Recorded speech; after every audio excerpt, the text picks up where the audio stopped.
I'm going to take a few minutes and walk you through the Rowley, Grommet, and button press. This is our green machine. Now when you get yours, it's going to be nice and green and spiffy. This one has been well loved over the years. It has two holes in it where bolts are going to bolt it to your table. You either want to bolt it or clamp it to your table to work it correctly so that it's nice and secure. The nice thing about this machine is it does lots of things for you. It's going to cut and set holes for our metal grommets from size 00 all the way up to 20 for our easy set grommets, and then it also will cut the holes for your plastic grommets. And as well as grommets, it will cut holes and set our crimp buttons, all sizes, and our snap together buttons, all sizes. So you can actually have fabric covered buttons for your projects. A couple of the other things that come with that you're going to need when you purchase your grommet press are the cutting board and chipboard. And then I've unwrapped a sample for you to see. This is a cutter for one of our grommets and a setter, two-piece setter for our size 10 grommet.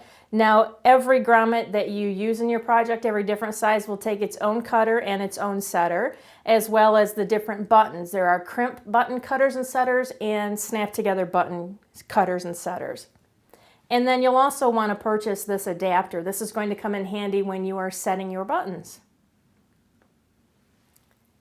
This is a machine that's made out of steel. It's very heavy and it's a kind of a one-time purchase. Once you buy it, maintain it, you're going to have it for a long time. So I'm going to take just a second and walk you through the maintenance of this machine. When you first get your machine, it's very important that you grease it. There's a very small hole right here, and with your machine it's going to be a small syringe of lubricant, and it's almost like Vaseline consistency. You're going to want to squirt just a little bit of Vaseline grease into here, and then some machine oil into the sides of the moving head. And if I move this arm, you'll see this head going up and down. So where that head meets the actual stationary part of the machine, just a few drops of oil on each side, and then just work the arm back and forth a few times to get all the lubrication throughout that whole head. It's as easy as that. Your handle's going to come in two pieces. Slide them together. Now I'm going to do a few other videos for you, so you might want to check out the video on cutting and setting our buttons, both crimp and snap together.